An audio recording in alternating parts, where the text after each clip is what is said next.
Hello बेटा, क्या हाल चाल। होप आप सब लोग ठीक होंगे। और हमारा जो मिशन है उस के हिसाब से हम चल रहे हैं। कोशिश कर रहे हैं अब तक लेक्चर्स डेली आ जाए और विदाउट एनी ब्रेक आ जाए। उस कोशिश में हम लगे रहे हैं बेटा। और कोशिश कर रहे हैं अब तक अच्छे से अच्छे लेक्चर पहुंचाने की। बायो चल रहा है, साथ साथ में केमिस्ट्री चल रहा है। 10th 9th सब सब्जेक्ट्स को हम कोशिश कर रहे हैं आप तक पहुंचाने की। और इस बार एक बार फिर मैं लेके आया बेटा क्लास 11th के लिए जो हमारा अधूरा लेक्चर था, लॉ ऑफ केमिकल कॉम्बिनेशंस, उसका एक और पार्ट। तो यहां पे हम स्टार्ट करेंगे बेटा। यहां से हम स्टार्ट करेंगे कि हमने जो पढ़ा था तीन लॉज के बाद दो और लॉज हमें पढ़ने हैं। वहां देखते हैं बेटा। चलिए, यहां पे हम देखेंगे what is law of reciprocal proportion. बेटा ये जो लॉ है ना, इसको देने वाला कौन है? दिया किसने है बेटा? इसको रिचर ने दिया है, रिचर ने। ठीक है। अब दिया कब था बच्चा? ये दिया था 1792 के अंदर। अभी लॉ क्या कहता है? लॉ बड़ा सिंपल है बेटा। लॉ कहता है कि अगर मेरे पास दो एलिमेंट्स है, वो एक दूसरे के साथ कंबाइन होंगे, और साथ साथ में वही दो एलिमेंट्स अगर किसी तीसरे के साथ कंबाइन होंगे। बेटा मान लो मेरे पास ए है, बी है और सी है। अब ये ए बी और सी जो है ना, ये ए के साथ मिल रहे हैं और ए का मास हम फिक्स कर रहे हैं।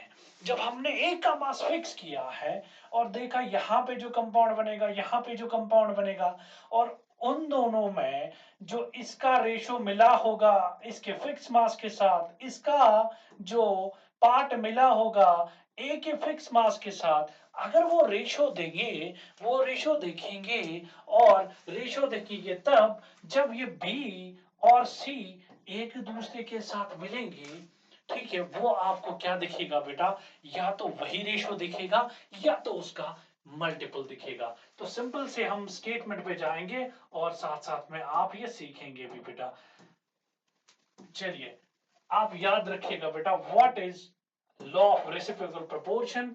कि यदि दो एलिमेंट्स सेपरेटली किसी तीसरे एलिमेंट के फिक्स्ड मास से मिल रहे हैं और उसके बाद यदि वो खुद एक दूसरे के साथ मिलेंगे, जो रेशो वो यहां पे जिस रेशो के हिसाब से वो किसी के फिक्स्ड मास के साथ मिलेंगे, उसी रेशो के साथ वो एक दूसरे के साथ मिलेंगे, या वो किसी क्या बेटा, या किसी multiple multiple of the same ratio के साथ एक दूसरे के साथ मिल सकते और कंपाउंड बना सकते हैं। चलो इसको समझते हैं। इधर बेटा, इधर समझने की कोशिश करते हैं। चलिए बेटा, मान लो मेरे पास बेटा क्या है, ये है मेरे पास हाइड्रोजन। और हाइड्रोजन के साथ मैंने क्या किया बेटा, इस साइड कार्बन और इस साइड मैंने एक और एलिमेंट ले लिया, ऑक्सीजन। अब मुझे जरा बताओ जिगर, जब कार्बन और हाइड्रोजन मिलेंगे तो ये एक कंपाउंड बनाएंगे। मान लो यहां पे इन्होंने CH4 बनाया, और जब ऑक्सीजन और हाइड्रोजन मिलेंगे, मान लो इन्होंने वाटर बनाया। ठीक। अब देखिए बेटा, अगर मैं मीथेन की बात करूंगा, CH4 की, जरा मुझे मेरे लाल इधर बताओ, कार्बन के कितने ग्राम? 12 ग्राम मिले हैं हाइड्रोजन के कितने ग्राम से? 4 ग्राम्स के साथ। अच्छा, 1 ग्राम अगर हम फिक्स करेंगे, 1 ग्राम के साथ कितना मिला? तो हम 1 ग्राम निकालने के लिए 4 1 0 और 4 3 0, यानी कि 1 ग्राम के साथ, हाइड्रोजन के 1 ग्राम के साथ यहां पे 3 ग्राम सब कार्बन मिल रहे हैं। अब चलो, ये तो कहानी हो गई मीथेन की। अब इधर समझते हैं बेटा, अगर मैं वाटर की बात करूंगा, वाटर में क्या कहानी है? वाटर में ये कहानी है कि यहां पे 2 ग्राम्स ऑफ हाइड्रोजन मिल रहे हैं 16 ग्राम्स ऑफ ऑक्सीजन के साथ। अब यहां पे थोड़ा सा रेशियो देखूंगा मैं बेटा, इट विल बी 1:8। यहां पे देखेंगे 1 ग्राम के साथ 8 ग्राम्स मिल रहे हैं, यहां पे 1 ग्राम्स के साथ 3 ग्राम्स मिल रहे हैं। अच्छा, जो अदर एलिमेंट्स हैं, मतलब कार्बन और ऑक्सीजन, जो मिल रहे हैं with the fixed mass of the third element, अगर मैं उनका रेशियो यहां पे देखूंगा तो यहां इन केस ऑफ मीथेन यहां पे 1 ग्राम कितने के साथ मिल रहा है बेटा, 3 के साथ। और वाटर के केस में बेटा 1 मिल रहा है 8 के साथ। तो अगर मैं इन दोनों का रेशियो देखूंगा तो जरा मुझे मेरे लाल मुझे बताओ कि यहाँ पे रेशियो क्या बना। रेशियो बना बेटा 3:8 उन दो एलिमेंट्स का जो फिक्स्ड मास ऑफ हाइड्रोजन के साथ मिल रहे हैं।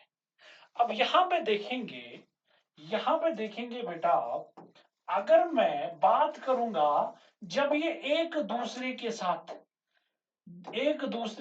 कंबाइन होते हैं, एक दूसरे के साथ कंबाइन होंगे तो CO2 बनाएंगे मान लो। अब CO2 में अगर मैं देखूं रेशियो क्या है, यहां पे 12 ग्राम्स कितने ग्राम्स के साथ मिल रहे हैं बेटा, 32 ग्राम्स के साथ। तो अगर मैं इसका रेशियो देखूंगा इट विल बी 4 3 एंड 4 8 मतलब वही रेशियो जो रेशियो इन्होंने दिखाया है जब ये अलग अलग मिले थे हाइड्रोजन के साथ, मतलब उस एलिमेंट के साथ जो हमने फिक्स लिया था। इसी लॉ को हम बोलते हैं लॉ ऑफ रेसिप्रोकल प्रोपोर्शन। मतलब बेटा ये कि जब दो या दो से ज्यादा एलिमेंट्स मिलते हैं किसी थर्ड एलिमेंट के साथ और उस थर्ड एलिमेंट का मास हम फिक्स करते हैं। यहां पे देखेंगे कार्बन मिला हाइड्रोजन के साथ, CH4 बनाया, ऑक्सीजन मिला हाइड्रोजन के साथ, H2O बनाया। अब दोनों जगहों पे दोनों कंपाउंड्स में हमने हाइड्रोजन के मास को फिक्स किया और देखा कि यहाँ पे 3:8 रेशियो में अदर दो एलिमेंट्स मिल रहे हैं। और अगर मैं बात करूंगा जब ये एक दूसरे के साथ मिल रहे हैं तब भी ये इसी रेशियो को शेयर करते हैं जो हमने देखा है कार्बन डाइऑक्साइड के केस में। ठीक है, तो आप याद रखिएगा कि जब भी क्या होता है बेटा, दो एलिमेंट्स मिलते हैं किसी fixed mass of third element के साथ, तो जो थर्ड एलिमेंट है अगर उसका मास हम फिक्स करेंगे तो जो अदर टू एलिमेंट्स हैं वो जो रेशियो बियर करते हैं वो वही रेशियो हो सकता है जब ये एक दूसरे के साथ डायरेक्ट कंबाइन हो जाएंगे। इसके बाद फिफ्थ लॉ है बेटा जो इस सीरीज का, जो इस लॉज ऑफ केमिकल कॉम्बिनेशन का एक आखिरी लॉ है, उसको भी देखते हैं हम। इसको कहता है बेटा गाई-ल्यूसिक्स लॉ ऑफ गैसियस वॉल्यूम्स। इसका एक दूसरा नाम भी है लॉ ऑफ कंबाइनिंग वॉल्यूम्स। ये जो लॉ दिया है ना बेटा, ये ल्यूसेक ने दिया है और 1808 के आसपास, 1808 के आसपास। ठीक है, अब ये लॉ क्या कहता है, ये लॉ एप्लीकेबल होता है बेटा गैसेस के लिए, गैसियस मॉलिक्यूल्स के लिए या गैसेस के लिए हम बताएंगे। अब ये लॉ क्या है, लॉ ये है यदि हमारे पास मान लो गैसेस है, मान लो हाइड्रोजन है, ऑक्सीजन है, ये मिल रहे हैं और बना रहे हैं वाटर। अब यहां पे देखेंगे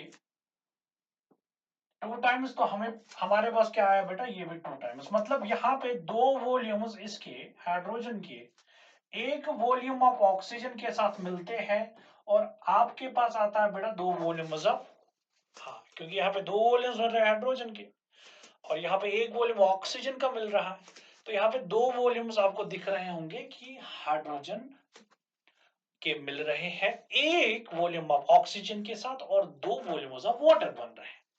ठीक है, then what is this law basically, अगर आप यहां देखोगे ये रेशियो इट इज यहाँ पे 2, यहाँ पे 1 और विद द प्रोडक्ट ये बियर कर दे 2 के रेशियो के साथ। ठीक है, मतलब सिंपल है कि यहां पे अगर मैं ये रेशियो देखूंगा this is a simple ratio, simple ratio जहां पे गैसेस एक दूसरे के साथ मिलते हैं एंड विद प्रोडक्ट्स वो वैसा ही रेशो ऑलमोस्ट बियर करते हैं जो एक दूसरे के साथ करते हैं, या हम सिंपल सी भाषा में बोलेंगे जब भी गैसेस मिलते हैं तो वो बियर करते हैं बेटा एक सिंपल रेशो। तो वही है स्टेटमेंट, हम कोशिश करेंगे बेटा इसको समझने की एक बार फिर से कि जब भी गैसेस मिलते हैं, जब भी गैसेस मिलते हैं तो वो क्या करते हैं, वो करते हैं बेटा काम when gases,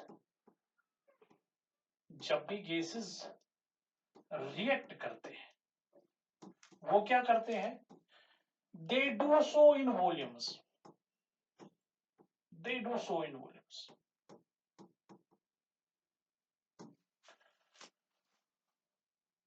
and bear a simple ratio, ये एक सिंपल रेशियो बियर करते हैं with each other and with their products and with their products।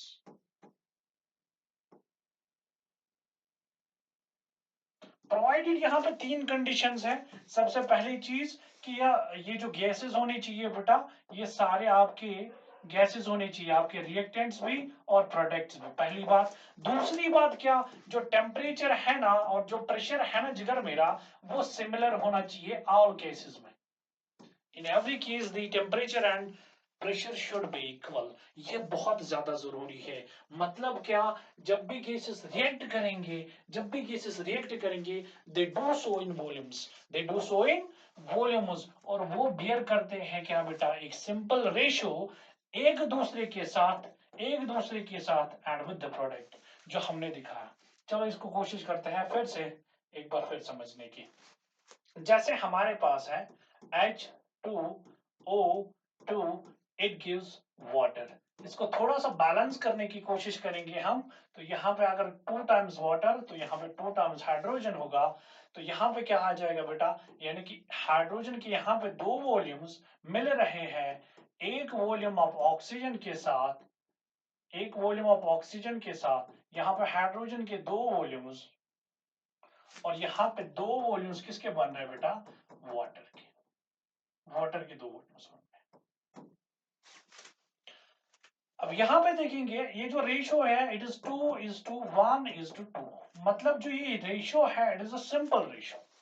वही तो लॉ ऑफ कंबाइनिंग वॉल्यूम्स कहता है कि जब भी रिएक्टेंट्स मिलेंगे ना, वो क्या करते हैं, वो एक दूसरे के साथ सिंपल रेशियो बियर करते हैं and also with the products. And this ratio is basically a simple ratio, and this law is known as law of combining volumes। एक और एग्जांपल हम लेने की कोशिश करेंगे बेटा। एक और एग्जांपल में देखेंगे, मान लो आपका N2 प्लस बेटा H2 हमें प्रोवाइड करता है NH3। ये सारे गैसेस होंगे, क्योंकि this law is applicable only when all the reactants and the product formed is gas।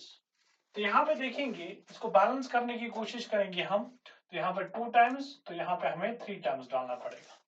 तो इसे बैलेंस हो गई बेटा, मतलब यहाँ पे 1 volume of nitrogen, 3 volumes of hydrogen, और यहाँ पे 2 वॉल्यूम्स ऑफ अमोनिया बनते हैं। मतलब जो रेशियो है it is 1:3:2, and this ratio is also a simple ratio when gases react with each other and form the product। ठीक है, यहाँ पे रिएक्टेंट्स के बीच में भी एक सिंपल रेशियो, एंड वो रेशियो अगर हम देखेंगे प्रोडक्ट के साथ, वो भी एक सिंपल रेशियो है बेटा। इंशाल्लाह अब नेक्स्ट लेक्चर में हम बात करेंगे atoms, molecules, Dalton's atomic theory और मोल कंसेप्ट उठाने की। तो टिल देन आप सब लोग हमें दुआओं में याद रखिएगा। अल्लाह हाफिज, अल्लाह हाफिज।